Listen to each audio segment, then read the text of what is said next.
네, 안녕하십니까. 오라클 피부과 노영 원장입니다. 오늘은 그 하이프 장비인 최근에 나온 텐세라 장비에 대해서 얘기를 해보도록 하겠습니다. 텐세라 장비는 세계 최초 두 줄 2세대 하이프 장비이고요.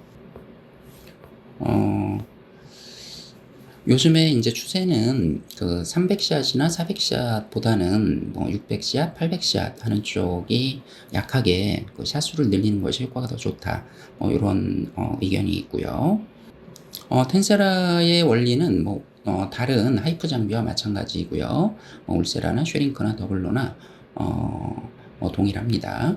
그래서 열 응고점을 진피 쪽 또는 지방 쪽 또는 스마스 쪽에 주어서 온도가 올라가면 피부가 재생되는 효과를 보고 치료를 하는 겁니다. 안면부의 피부 두께는 보통 여성분들이 진피가 한 1.2mm 정도 되거든요. 그러니까 상당히 좀 얇죠. 물론 뭐 등이나 이런 데는 4mm 정도 되지만, 그래서 이제 진피 두께가 생각보다 조금 얇고요. 표피는 0.1mm 정도.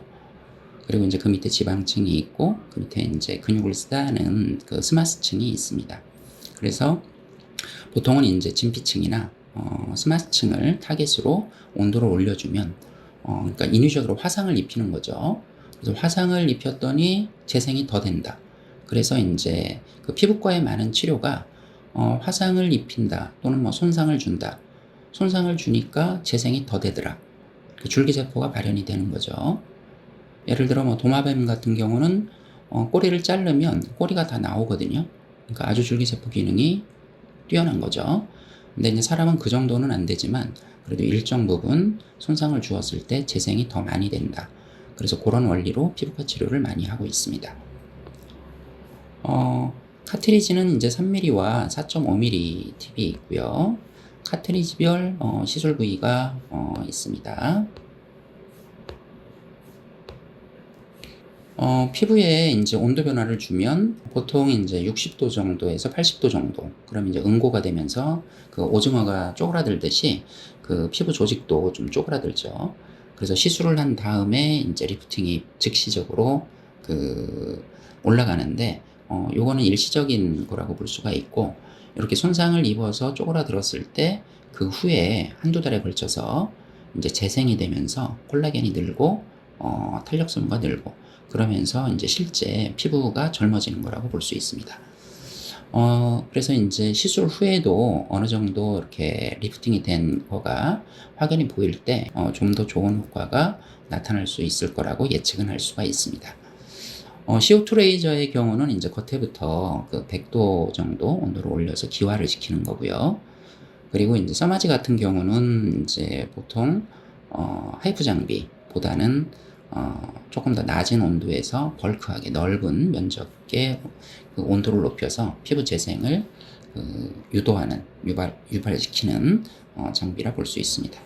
요 그림에서 이제 좌측이 그 하이프 장비고요. 가운데가 고주파 장비, 써마지에 해당합니다. 하이프 장비는 도트 형식으로 이렇게 포커싱해서 열을 올려주고요. 써마지 장비는 좀 더 넓은 면적. 써마지는 이제 팁 크기가 2 곱하기 2cm 정도 되죠. 그래서 좀 더 넓은 면적의 온도를 상부층 위주로 그 온도를 올려주어서 재생 효과를 보는 장비입니다. 텐세라가 좀 독특한 점은 기존의 장비들은 대부분 다 한 줄인데 요거에 이제 동시에 두 줄이 나온다는 거고요. 그리고 그 외로 그 트랜스듀서가 이 초음파가 발진되는 부위를 트랜스듀서라고 하거든요. 트랜스듀서가 이동을 하면서 쏩니다. 근데 요게 멈추면 장비가 자동으로 멈추는 기술이 적용됐고요. 여기 부위가 좀 볼록 들어갔죠. 여기가 이게 넓으면은 이 안에 물이 들어있는데 시술을 많이 하다 보면 이게 팽창이 되거든요. 그럼 여기가 이제 볼록해집니다. 그러면 이제 이런 볼 쪽은 살을 누르게 되면 포커싱이 원하는 부위에 되지 않고 피부 바깥쪽에 될 수가 있죠. 그럼 물집이 생기거나 아니면 화상을 입거나 아니면 이제 나중에 흉터가 생길 수도 있습니다. 그래서 지금 텐세라의 경우에는 팁 표면이 팽창되는 것을 감소시키는 기술을 또 적용했습니다. 일반 하이프 장비에서 부작용 사례인데요. 사진 1과 같은 거가 이제 팁이 멈췄는데 장비는 계속 쏘는 거죠. 그리고 시술자는 잘 모르고 또도도도도도 해서 쏘는 거를 한 자리에 17번 쏘고 또 이동해서 또 17번 쏘고 또 이동해서 17번 쏘고 이렇게 되면 이제 화상을 좀 심하게 입을 수 있죠. 물론 이제 이러한 경우는 상당히 드물게 발생을 합니다. 그러나 이제 발생할 수 있다는 거고요. 팁 표면이 팽창을 하면은 여기가 이제 잘 눌리죠. 이제 눌리게 되니까 포커싱이 그 상층 부에 되죠. 표피층 정도의 포커싱이 돼서 수포가 생기고 좀 더 심하면 흉터가 남을 수도 있습니다. 그래서 그 팽창이 덜 되게 하는 기술을 또 텐세라는 적용했다는 거가 장점으로 볼 수가 있습니다. 그러니까 이러한 경우는 대개 이제 고객이 여러 명인 경우 팁을 많이 쏘고 그 다음에 팁 온도가 많이 올라간 상태에서 이제 모르고 또 이제 시술을 하게 되고 그러면은 이제 시술하는 의사도 이제 자기가 팁을 이렇게 띄어가지고 잘 밀착을 안 해서 이렇게 생겼다고 생각을 하는데 제가 볼 때에는 이 볼로 계셔서 대부분 다 이쪽 부위에 생기거든요. 이마나 이런 눈가나 그러니까 그 구조물이 딱딱한 부위는 거의 생기지가 않습니다. 이 뒤쪽도 그렇고 여기도 이제 근육이 딱딱한 근육이 있기 때문에 여기에 팁을 놓으면 팁이 평평해지죠. 근데 이제 이쪽 부위는 잘 들어가죠. 이제 살을 밀고 그러면 포커싱이 바깥쪽에 되고 그러면 이제 수포가 생길 수가 있는 거죠. 그걸 이제 예방한 기술을 적용한 것이 텐세라라고 볼 수 있습니다. 시술 금지 영역은 대부분 다 요 마리오넷 라인인데요. 요 부위가 가장 중요하고요. 그래서 보통 요 부위는 이제 시술을 하지 않습니다. 기타 이제 신경이 나오는 부위, 요 부위도 이제 시술을 하지 않는데 보통 뭐 여기는 다 시술을 많이 하지 않는 부위이고 그래서 요 부위 그 하악신경 쪽은 시술을 하지 않는 것이 좋겠습니다. 그 다음에 이제 좀 궁금한 거가, 리쥬란이나 필러나 엘란세나 등 이러한 이제 시술을 한 다음에 이런 하이프 시술, 텐세라 시술을 받아도 되느냐. 가급적이면 텐세라 시술은 피부 온도를 60에서 80도 정도 올려주기 때문에, 이러한 온도를 올리는 시술을 먼저 한 다음에, 피부에 주입하는 것을 주사하는 것이 더 낫겠습니다.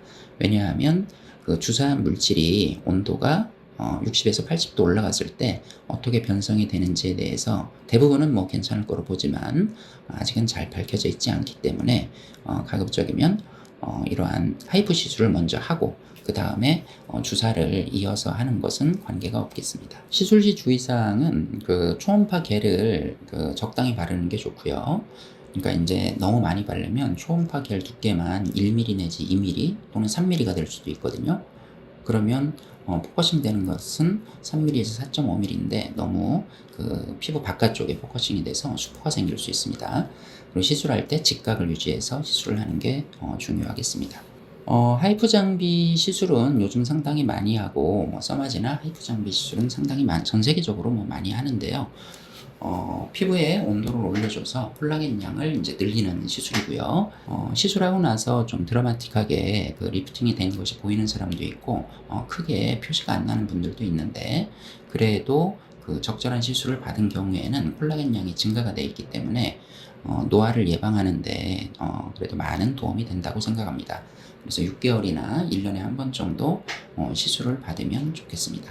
기타 궁금한 사항은 댓글로 남겨주시면 답변을 드리도록 하겠습니다. 네, 감사합니다.